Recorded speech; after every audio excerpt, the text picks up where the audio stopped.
La información genética presente dentro de la célula es capaz tanto de replicarse como de variar mediante la recombinación meiótica.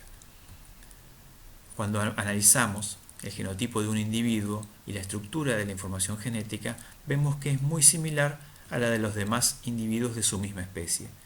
Sin embargo, si lo comparamos con categorías taxonómicas superiores, vemos que hay muchas diferencias que se basan principalmente en cuáles son los genes que están presentes, cuál es la ubicación de esos genes, cómo funcionan y obviamente en cuanto a la cantidad de ADN. Para estos parámetros uno puede definir cuál sería lo normal para la especie y cualquier cambio en ello puede presentar una mutación. Para entender a qué nos referimos con cambios cromosómicos estructurales, debemos recordar que la información genética contenida dentro del genoma está organizada en cromosomas que constituyen subunidades de la herencia, donde cada uno de ellos tiene su homólogo, que se aparean y recombinan en la meiosis y luego migran hacia los polos en la división celular. A su vez, cada cromosoma tiene una estructura donde es una única doble hebra de ADN de telómero a telómero y para cada especie, en cada cromosoma están determinados genes en un orden y a una distancia genética determinada. Estas son características propias de la especie que permiten la transmisión de generación en generación de la información genética, y cualquier cambio en la estructura del cromosoma puede alterar la normalidad de estos procesos. Por eso son considerados mutaciones los cambios estructurales, causadas por agentes mutagénicos al azar y generalmente implican uno de los dos homólogos. Vamos a ver en este caso 5 tipos de cambios estructurales que figuran ahí. Los 4 primeros no involucran cambios en el número cromosómico, en tanto que el último a veces es incluido en la bibliografía dentro de translocaciones y a veces dentro de cambios numéricos. Acá lo veremos como una categoría aparte. El primer tipo de cambio estructural que vamos a ver son las deleciones. Estas implican pérdida de material genético. Si en un cromosoma un agente mutagénico provoca una ruptura de la doble cadena de ADN, se va a generar una discontinuidad de la información genética y el fragmento, en este caso es un fragmento terminal, se perdería. A su vez, se genera en el sitio de corte la aparición de extremos de rotura inestables. Estos extremos de rotura son inestables porque tienden a fusionarse con cualquier otro extremo de rotura que esté en las proximidades. Este es un mecanismo de la célula para evitar la degradación del ADN de ese extremo que quedó desprotegido, ya no es más un telómero y ahora está expuesto a las enzimas que podrían degradarlo. Si se produjeran 2 roturas dentro del cromosoma, lo que podría ocurrir es que esos fragmentos se suelden debido a los extremos de rotura inestables, pero no en el orden original. De este modo lo que se perdería, por ejemplo en este caso es el fragmento que porta los genes F y G, es un segmento intersticial. Como consecuencia de la rotura de la doble hebra, se generaría un fragmento sin centrómero que no migraría hacia los polos en la siguiente división celular. Aún llegando a duplicarse en la fase S del ciclo celular, no sería traccionado por el uso acromático, por lo que no integraría el núcleo de las células hijas y sería sometido a degradación en el citoplasma. Obviamente, la gravedad de la deleción depende de cuáles son los genes involucrados y, como son varios genes, por tratarse de una cantidad importante de ADN, suelen causar síndromes de deleción. En la bibliografía se mencionan varios tipos de lesiones muy estudiadas en humanos y se las clasifica de acuerdo a la longitud de las mismas, siendo consideradas microdelesiones aquellas que involucran cantidades de ADN mucho menores y que no son visibles en el cariotipo. En sí, las deleciones se identifica son generalmente que ocurrió una deleterias deleción? en especies diploides. Básicamente estudiando el tipo cariotipo y de apoyado en un cambio bandeo estructural cromosómico, que es una técnica de tinción que permite identificar diferentes regiones del cromosoma y así comparar básico de un la genética cromosoma para con su diagnóstico de algunas homólogo patologías o con un y el cromosoma normal funcionamiento para de los identificar que se han perdido a lo mejor algunas regiones teñidas, lo que puede ser indicio de una deleción. Este ejemplo, por ejemplo, está en la imagen de un cariotipo humano donde en el par cromosómico 16 se observa un cromosoma más corto al cual le falta una banda de tinción, lo cual indicaría que ha sufrido una lesión en su brazo largo. Otra forma es el estudio de la meiosis para detectar bivalentes heteromorfos, es decir, un cromosoma que tiene, por ejemplo, en este caso normal, tiene los genes E y F y tiene su homólogo que ha perdido esos dos genes, el cromosoma normal va a tratar de formar un bucle o de curvarse para permitir que el resto del ADN del cromosoma se aparee con el cromosoma que ha sufrido la lesión, para que ocurra recombinación en todos los sitios posibles. La identificación de este bucle de lesión es un indicio de que se ha perdido ADN en alguno de los dos homólogos. El siguiente tipo de cambio estructural que vamos a ver son las inversiones. Estas implican un giro de 180 grados dentro del mismo cromosoma en el cual se ubicaba el fragmento de ADN invertido. Es decir, se producen dos roturas dentro de un cromosoma, el fragmento intersticial generado gira 180 grados en su ubicación relativa al resto del cromosoma y se unen los extremos de rotura inestable, generando un cambio en el orden relativo de los genes dentro del cromosoma. No hay pérdida de material genético y si el fragmento que se invierte involucra al centrómero, se habla que es una inversión pericéntrica, que puede llegar a modificar la relación entre brazos cromosómicos depende de donde se haya producido la rotura. Este tipo de inversión ocurre mediada por retrotransposones, que son secuencias repetidas en todo el genoma y que tienen ADN repetitivo que suelen aparearse y producir una especie de bucle en el ADN. Dentro de este sitio de apareamiento ocurre una especie de recombinación, lo cual genera un cambio en el orden en el que estaba ubicado el fragmento del bucle. De este modo se genera una inversión del fragmento. En la siguiente imagen se observa un ideograma de dos genomas. Un ideograma es una representación gráfica de los cromosomas, donde en cada par lo que hay es a la izquierda un cromosoma de humano, a la derecha un cromosoma de chimpancé. Entonces se ve con líneas rojas, se unen regiones en común, regiones que tienen secuencias similares. Entonces uno ve la cantidad de secuencias similares que hay entre un genoma y otro, y donde las líneas están cruzadas, lo que se observa, así como que se ven como relojes de arena acostados, son regiones donde hubo inversiones.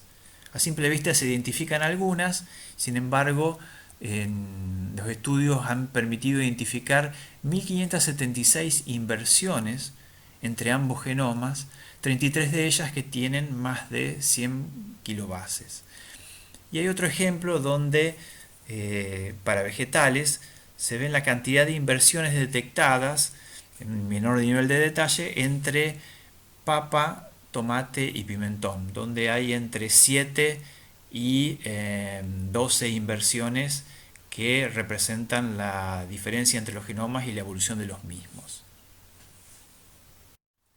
Una de las consecuencias de las inversiones es que para los genes dentro del fragmento invertido no se producen gametos recombinados.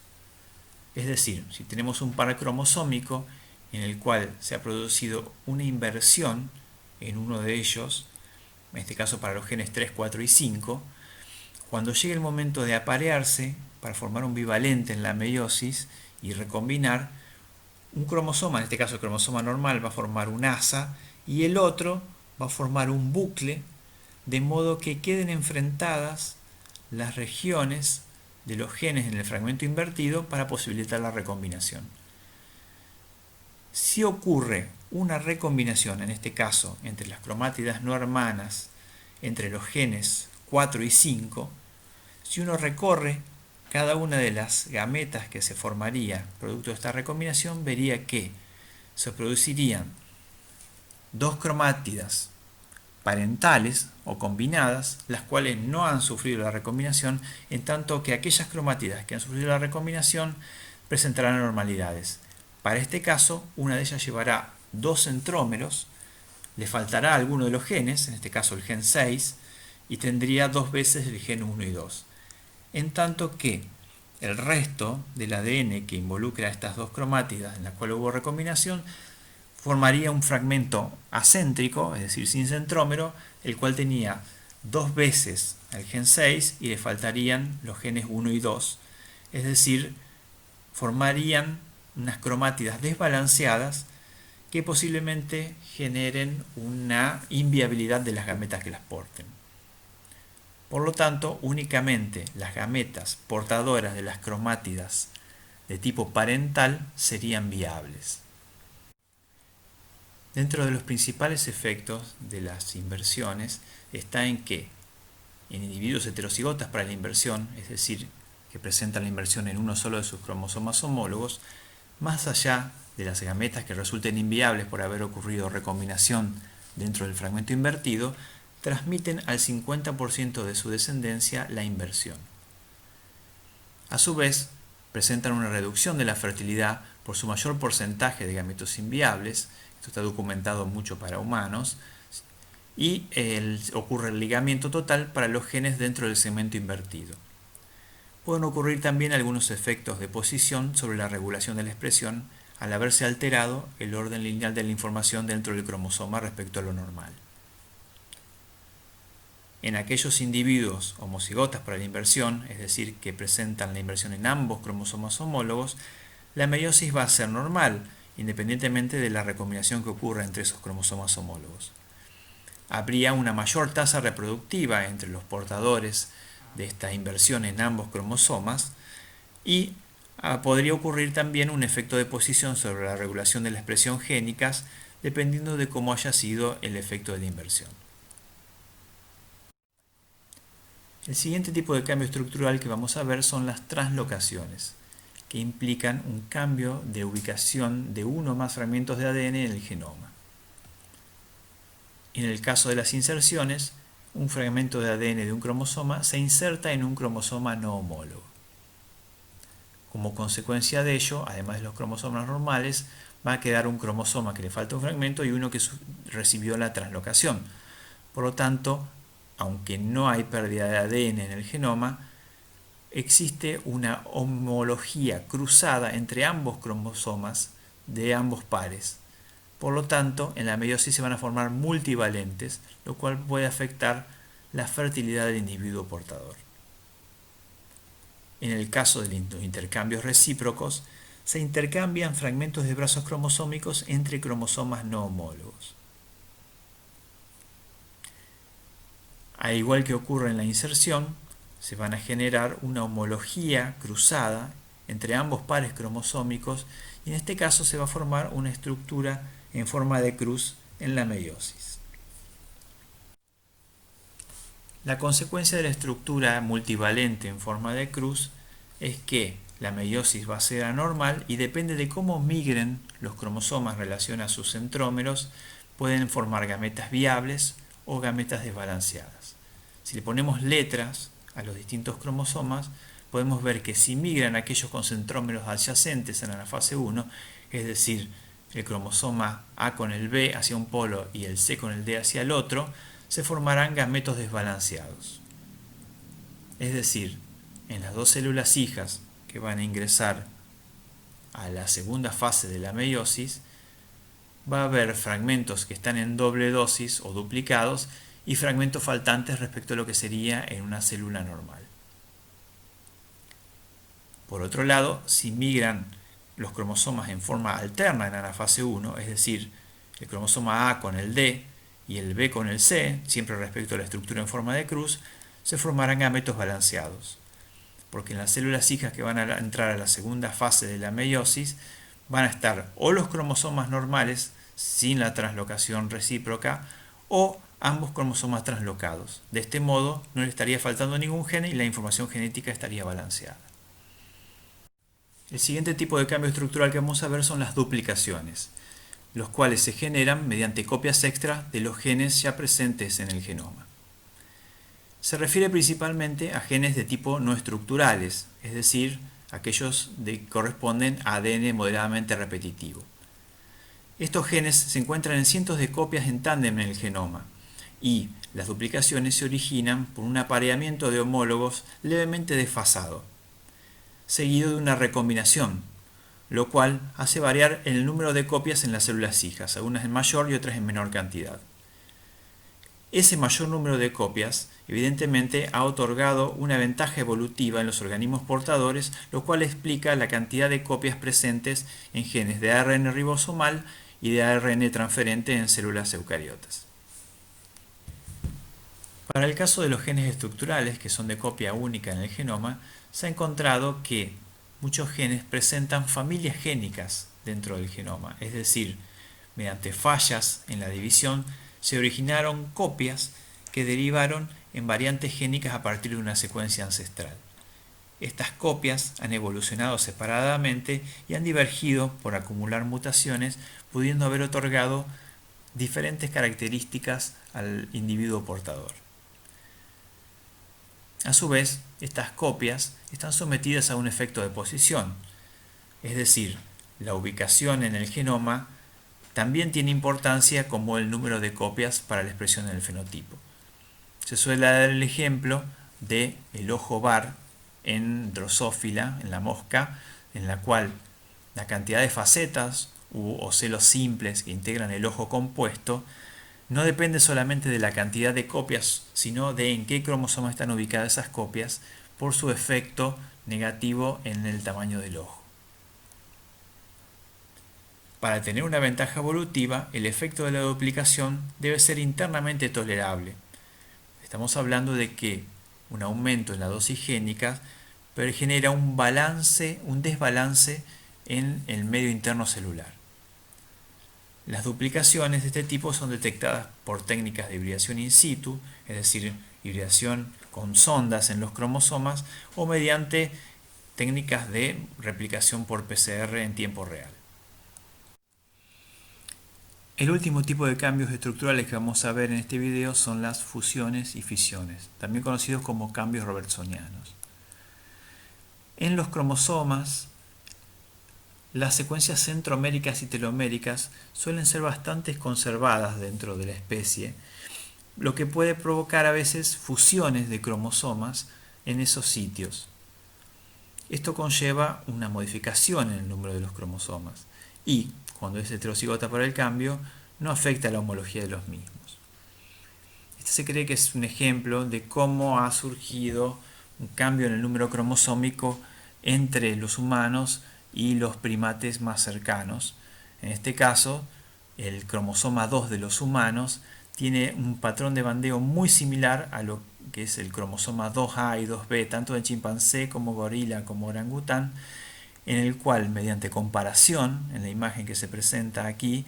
se puede ver cómo ha desaparecido un telómero y se ha producido un evento de fusión, lo cual explicaría cuál es el origen del cromosoma 2 de humano.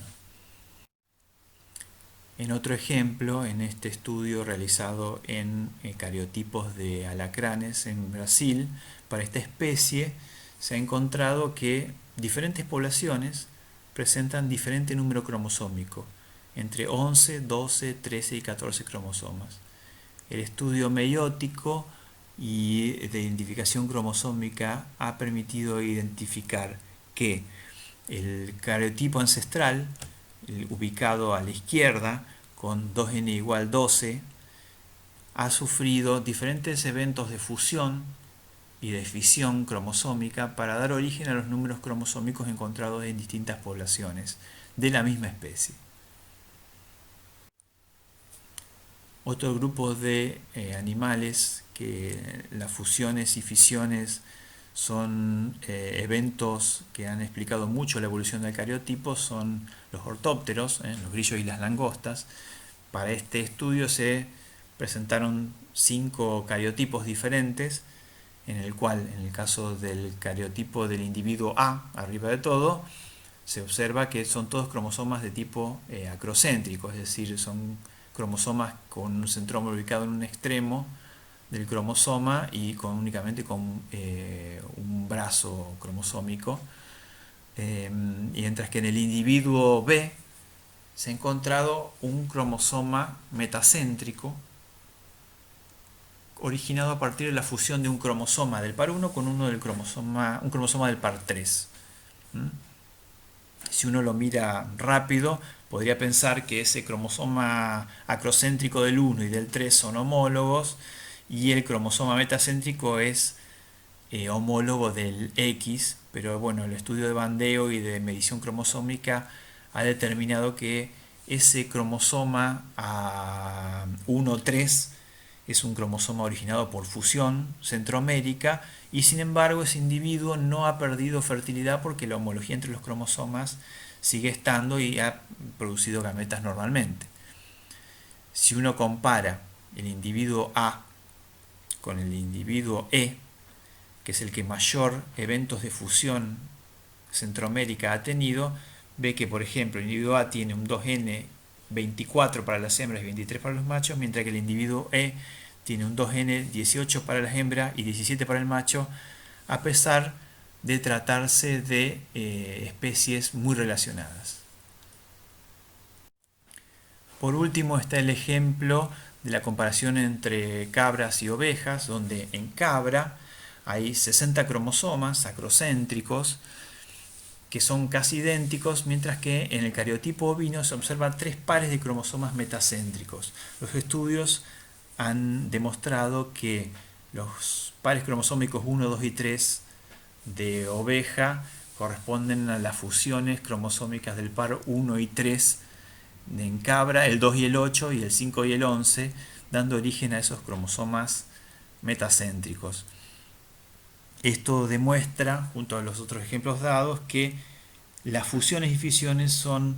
uno de los cambios estructurales evolutivos muy frecuentes en animales y que han dado origen a las variaciones en el cariotipo y en la estructura de los cromosomas y obviamente en esas subunidades de herencia y en los grupos de ligamiento en las diferentes especies animales.